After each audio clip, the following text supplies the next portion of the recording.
Broadcasting live from warm, sunny Colorado. Always warm, always sunny, sometimes Colorado. So, yet again, we're here. I did an interview this morning with the legendary Rick McCracken, and we talked a little bit about coronavirus. And yet again, we're back on this incredibly political issue. And I'm going to make another video about it because this is the issue of our time.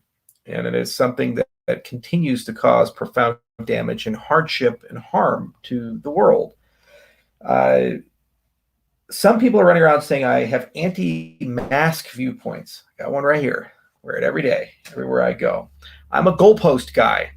Okay, I ask for numbers. I ask for goalposts. I ask for accountability. And I'm not going to be silenced on this particular issue. And if you think it's a problematic for me discussing this, talking about this, my life is dominated and controlled by it, as is yours. How many people can be in a restaurant, where I can go, where I can travel. Very soon we have vaccine passports coming. Based on who gets those and how those work, your freedom of movement will be greatly restricted.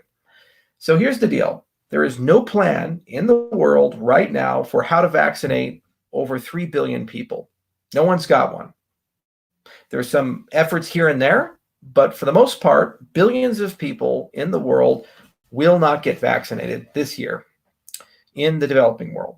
And coronavirus is going to spread like wildfire through those people, and it's going to mutate as viruses do. And the more it mutates, eventually one of those mutations, because this is what happens with viruses, will escape the vaccines we currently have. Because there's also no plan for genomic surveillance, we won't even know about that escape until weeks or months after it's occurred. Okay, so I am told by my CDC, my government, that after a person is fully vaccinated, nothing changes for them, even though the current people vaccinated are immune to the strains we saw, the variants we saw in 2020, in 2029, and 2019. And it looks like they're also good for the South Africa variant and the UK variant. How do we know that? Because that's the science that the Israeli vaccine data is telling us. And over half the entire population of Israel at this moment are vaccinated.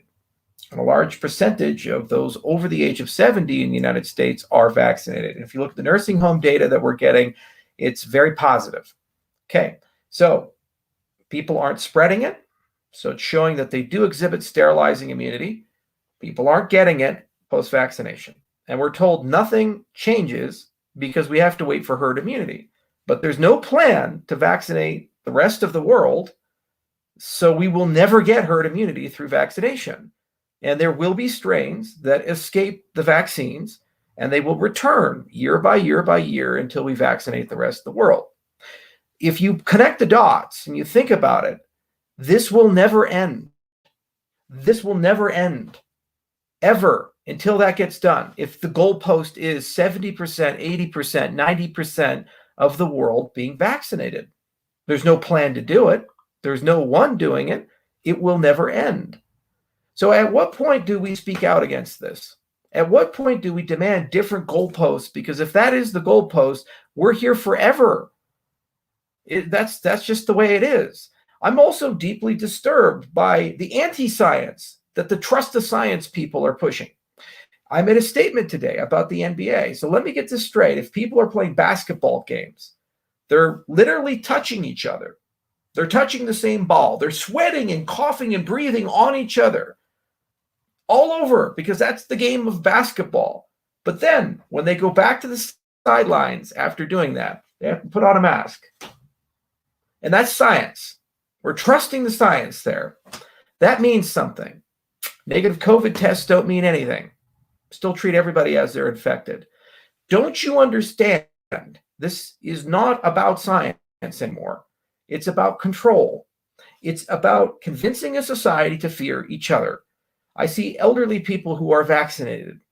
They don't want to be around younger people. They don't want to be around anybody because they're afraid, despite the fact that they are vaccinated, that they will contract corona and die. We're starting to fear each other. Children are getting fucked up in the head.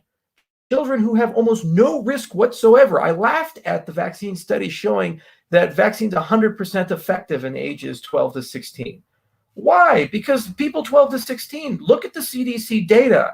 How many of people ages 12 to 16 have died of coronavirus, been hospitalized? It's a laughably small number.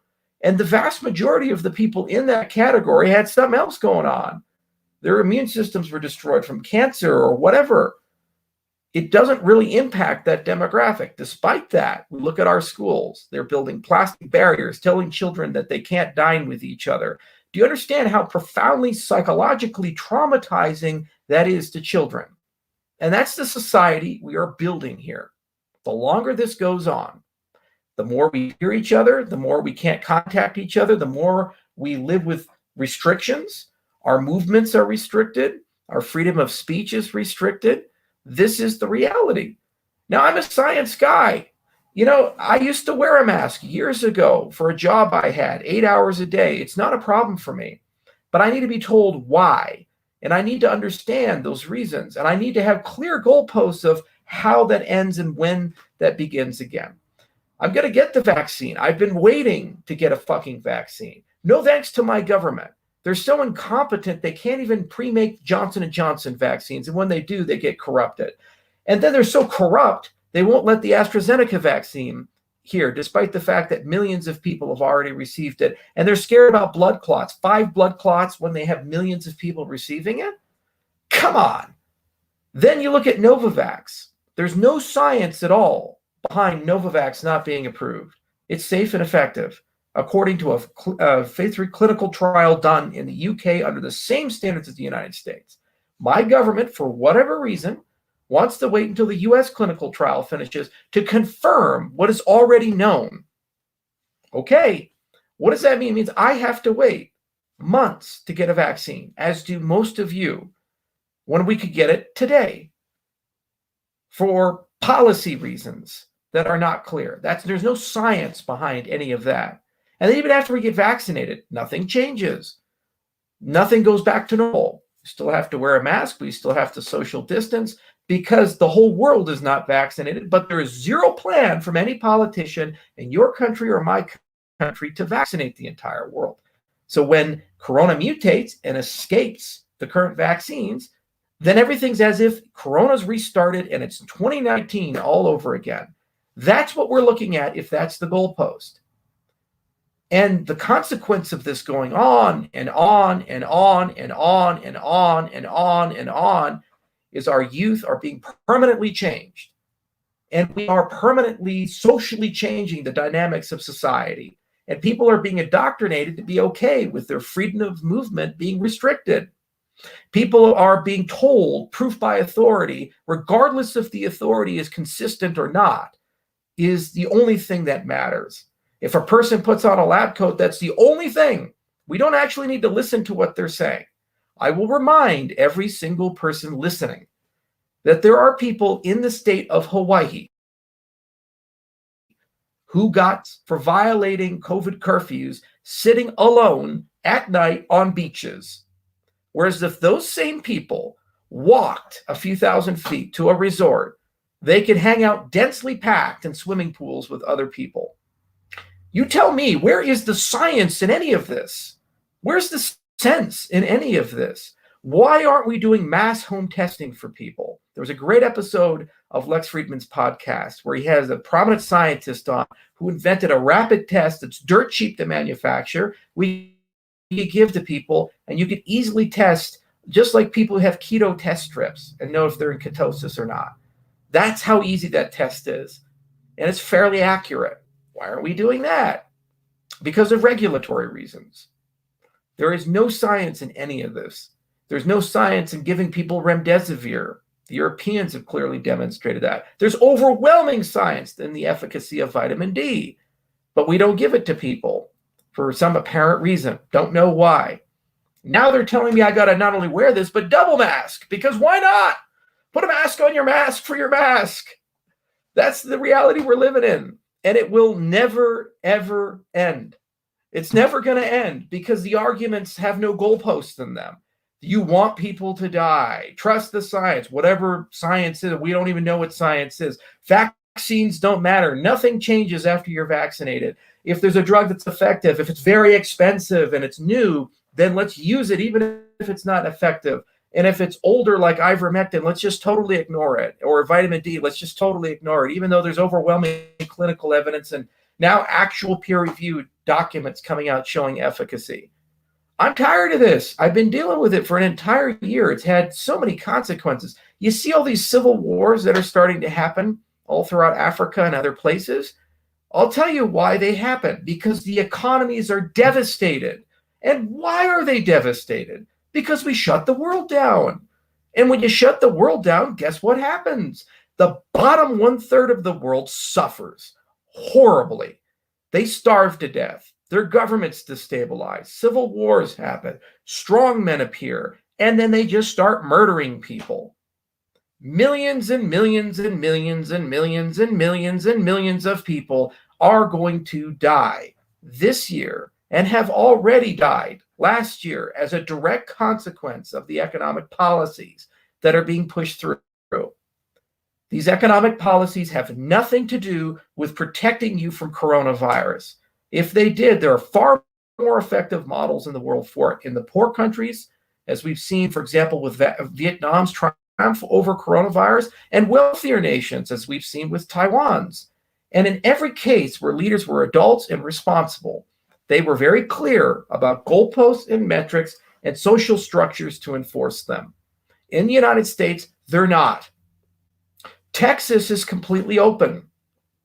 If someone gets on a plane from Texas and lands in Colorado, the social policies of Texas are now the social policies of Colorado.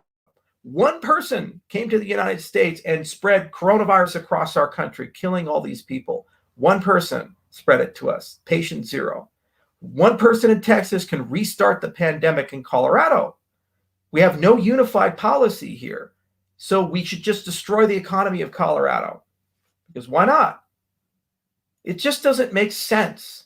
It doesn't make sense. Nothing makes sense. 92% of the people who die from coronavirus are over the age of 55. 92%. That's a CDC statistic. So once we vaccinate everybody over the age of 55, or a large percentage of them, the mortality rate will collapse. It will plummet. We know this because we're looking at the Israeli data. More than half of the country is vaccinated. Almost all of the people over the age of 65 were vaccinated, like over 75%, 80%. And yet, what I'm told by my policymakers is this is forever. It's never going to go away. We'll never give you goalposts for it unless you're playing a game of basketball with other people, in which case you can intimately touch them. You don't have to wear it, just play, or any other contact sport. Okay, why not? But then the minute you're done, going back, you have to put it on. You can't meet after the game because I guess you can touch each other during the game, but not after the game. But trust the science. Trust the science. Trust the science. Even though there's no science behind any of this. And it's nepotism and corruption and bureaucracy for medicines that actually are meaningful. You tell me why Novavax is not approved. You tell me. You tell me why AstraZeneca is the redheaded stepchild. I'll tell you on AstraZeneca because it's $3.50 per dose. $35 for Pfizer. Yeah, go figure. How long is it going to take to make booster vaccines for variants? No one can tell me that. Do we have to go through a whole nother series of clinical trials? Or can we do it like we do influenza vaccines? No one's told me a clear answer to that. Been waiting. So when will these booster shots arrive? And when do we take the booster shots? And how long do your antibodies last? 3 months, 4 months, 5 months, 6 months? Nobody knows. No one can give a clear answer about this stuff. Apparently, there's some paper here, some here. I see the New York Times say one thing. I see Bloomberg say another thing. I see one unpeer-reviewed article saying something on the archives. I see another saying something else. Never get a clear answer about any of these things. This is just crazy. It's just madness. And I'm just so tired. And I think you're tired too. I'm a reasonable guy. I think most people are reasonable about these things. But there's no science in anything that's happening anymore. And it just feels like control. And it feels like this is now normal. This whole reality where people fear each other, children have to not play with each other, plexiglass between each other in classrooms, and policy is influenced by political access. One of my people in my company who's in his 40s was able to get a vaccine down in Texas. For the first day, I'm eligible for a vaccine here in Colorado. Other states, it's going to be another time. Maybe I can get one. Maybe I can't get one. After I get one, who knows what happens? I guess there's a vaccine passport. Maybe there is. Maybe there isn't. Maybe the vaccine passport means something in some countries, but not other countries. It's madness. It's just absolute madness. Meanwhile, offices we have in the developing world, we have to talk to people about plans in case of social unrest and instability, because we're worried about the political consequences of this going on long term. And we see all these people starving to death. We see governments collapsing. We see authoritarians taking advantage of these crises to massively increase their power. And then we're told it's going to end, but then no one ever has the courage to just give simple goalposts. This is a disease. The human race has dealt with diseases throughout its entire existence, and there's been much scarier ones, like the Black Death, like smallpox, and we will get through this. In every case, you have to be honest with people. If you're over the age of 55, this is going to be a much worse disease than if you're under the age of 16. Why is policy treating everybody the same? Why are we thinking that everybody's the same? Also, this is a global disease, and if you're going to admit globalization, you have to think about global vaccination if your intent is to remove the disease. So why aren't the developing governments making a deal where they will only buy the vaccines if for every dose they buy their country, a dose is donated to a poorer nation? Because there's no intent to end this. That's the conclusion I've come to. There's absolutely no intent to end this. Why haven't we sit down with Apple, Google, Microsoft, and Facebook? These four companies control media platforms and infrastructure for every single American, almost every American, and constructed a track and trace system for coronavirus with them and create a unified response mechanism for the entire United States. Texas, if their policy's wrong, will reinfect Colorado, and we restart the minute a new variant or strain comes that escapes the vaccine. And then we're back to ground zero. And it's 2019 all over again. And then this is back. And social distancing is back. And anything that involves people densely packed in a room is over. It has to stop at some point. And somebody, please, just tell me what the fucking goalposts are. That's it. Somebody just please tell me that. Write it down and sign it. If it's 90% vaccinated, then at least we know. At least we're adults with us and told us. It's like a person with cancer, and they don't want to tell you you have cancer. So they say, Billy, you're just sick, but don't worry, we're going to do some more tests. And he comes back, well, why am I coughing up blood, doctor? Well, don't worry, Billy. We're going to do some more tests, and maybe you'll be better next week. Just tell Billy he's got cancer, for God's sake. So tell us, what the fuck are the goalposts? Honestly, when does this end? I'll comply if they're reasonable. But what's happening is no one wants to say anything about it. And if you have the audacity to question the inconsistencies and the logical problems with the things that are going on, you're attacked. You're called anti-science. You're called anti-mask, COVIDiot. They just label you certain things. In this rant, and all the things I've ever said on this, have never once said vaccines are bad. I've never once said that masks are ineffective. Depends on the mask, depends on the circumstance, but there is, with physical barriers, some degree of efficacy. This is why doctors wear them. Okay? I've never once said any of those things.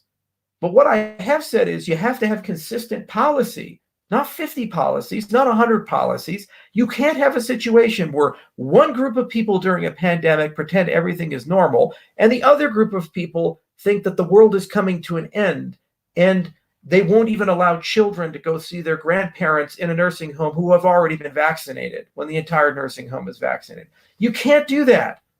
You have to have one policy because we're one global community. And you can't have a situation where you see vaccination as the milestone when you knowingly let the virus mutate to a point where it escapes it, and you have no desire to vaccinate a large group of people. And if there is, then prove me wrong. Show the policy. Show the financial commitment. Show how these companies are going to go do that. Why is the Defense Production Act not being used for vaccines?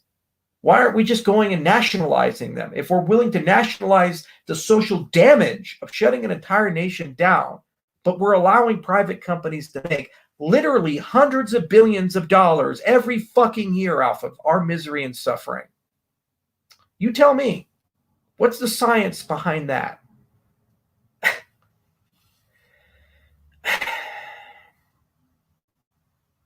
It's just so infuriating. And every time I talk on this, I see brainwashed, propagandized people. Oh, Charles is just cosplaying a smart math professor, or Charles is doing this, or Charles is doing that, or, he doesn't know what he's talking about. He's anti-science. He's anti-mask. Wake the fuck up. I want you, if you're really going to write that comment, take a moment, write your goalposts out. Write them down. Numbers, case fatality rate, vaccination rates, level of spread, whatever the hell your goalposts are. And you tell me, what is our strategy for the rest of the world? Are we just going to put walls around all the countries we don't vaccinate? What are we going to do? And then the vaccine passport comes. What else are they going to couple with the vaccine passport? You tell me that. Once that thing is there, why don't they use it for people who have HIV? Why don't we use it for people who are not vaccinated against other diseases as well? Or maybe your hepatitis vaccine. Once we have that, why don't we use it for your taxes too? If you owe taxes to the IRS, or you owe taxes to the state that you live in, why don't we restrict your travel? Why not? There's nothing materially wrong there, right? We could just do that. Why don't we just keep adding and adding and adding and adding and adding and adding to that? What's to stop them from doing that? Isn't there a public safety argument that can be made? Isn't there a social responsibility argument that can be made? If you're willing to admit that this is the cross we die on, that if COVID's so dangerous to every single person, even a 5-year-old, then why can't we argue something else is not dangerous or damaging? Why not? Why don't we just go down that road? What stops them from doing that? Is there any constitutional amendment that gives them the right not to? No, there's nothing. None of this is, strictly speaking, constitutional. It's just make it up as you go along. And at what point are you tired? What's your limit? What's your threshold? What's your red line that you're willing to embrace and go down? Life is dangerous. I've traveled all throughout Africa. I've traveled all throughout Asia. I've gone to war zones. I've been in places and contracted diseases and parasites and other things that have meaningful mortality rates and cause permanent damage if you get unlucky and roll the dice. Surprised that I'm in as good shape as I am. Life is dangerous. It is not the job of the government to wrap all of us in Nerf. It's a job to deal with reasonable threats and provide reasonable defense against reasonable threats. And we have that.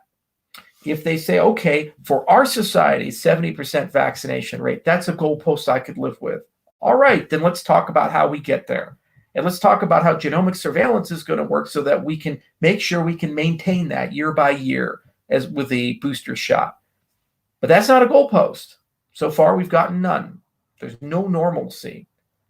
And I just see no end to this. And I see the damage getting worse and worse. And I also see the monetary consequences of this. My country has already printed $7+ trillion. The price of lumber's doubled. Our currency is weakening. Our national economy is weakening. I look at my local community and I see how many restaurants and businesses that have gone out of business as a direct consequence of these lockdowns and a direct consequence of the economic downturn caused by this policy. The longer this goes on, the weaker our money gets, the more unhealthy society gets. And then the response is socialism. Let's just double taxes here, triple taxes here, have the government nationalize all the factors of production, take over entire parts of our economy and industry because they can just run it. And then, by the way, print more money. Guys, when they print money, it doesn't hurt me because I have all kinds of things I can do, being a wealthy guy, to protect myself. When they print large sums of money, it hurts the poor person. It hurts the middle class because their money goes down in buying power by 30%, 40%. 50% cost. So suddenly rent is more expensive. Suddenly there's less things they can put in their shopping cart when they go to King Soopers. That's the consequence of what's happening right now. The longer this goes on, the more of that is going to occur. This is the greatest wealth transfer in my lifetime, and likely your lifetime. It's devastating to our national economy and to the global economy.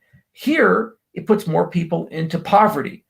Out in places like Africa, South America, and Southeast Asia, it murders people. They literally starve to death. Don't believe me? Just Google New York Times coronavirus starvation and look at the articles that come up and what the World Food Program and the United Nations is saying about acute hunger. And the longer this goes on, the worse that gets. The coronavirus isn't doing that. It's not. The healthy, productive people that grow the crops, that tend to do things, those people, for the most part, when they contract this disease, don't die and don't get seriously ill. Want evidence of that? Check the CDC statistics. We look at the data. Now, the elderly, they now have a tool to get out of this. If you are 75 years old and you've taken both doses of the Pfizer vaccine, you have less of a chance of dying from coronavirus than you do influenza. That's just a statistical fact. So it's not a problem for them anymore. They can still potentially contract it, although rare, but when they do, the vast majority do not get hospitalized or die. That's just a fact.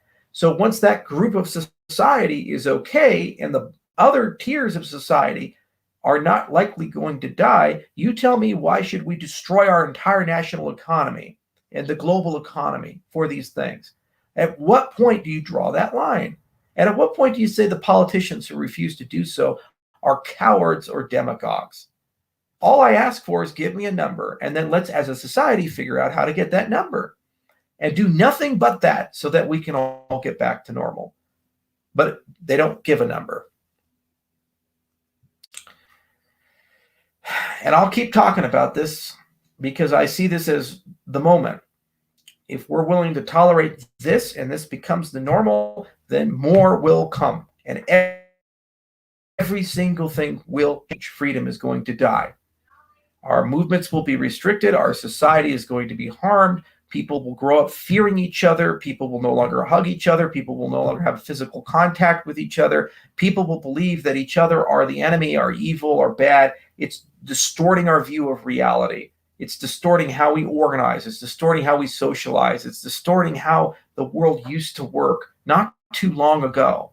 It can't go on like this. It can't continue like this. It's just incredible to me. And the inconsistencies are incredible. This is literally 1984 with doublespeak. When we're told something is happening for scientific reasons, and we can see with our own two eyes the inconsistency of what we're being told. If you're telling me you need to social distance and avoid physical contact, why are you permitting it in certain circumstances? And then in the same literal fucking room, the same literal event, saying you have to go back to social distancing. It makes no sense. We have health ministers in Canada saying that you should have sex with a mask on. That's a real thing. It happened. This is what the people who are saying they trust the science. Listen to us. We know what we're talking about, even though we change everything month by month by month, day by day by day. Literally have sex with a mask on.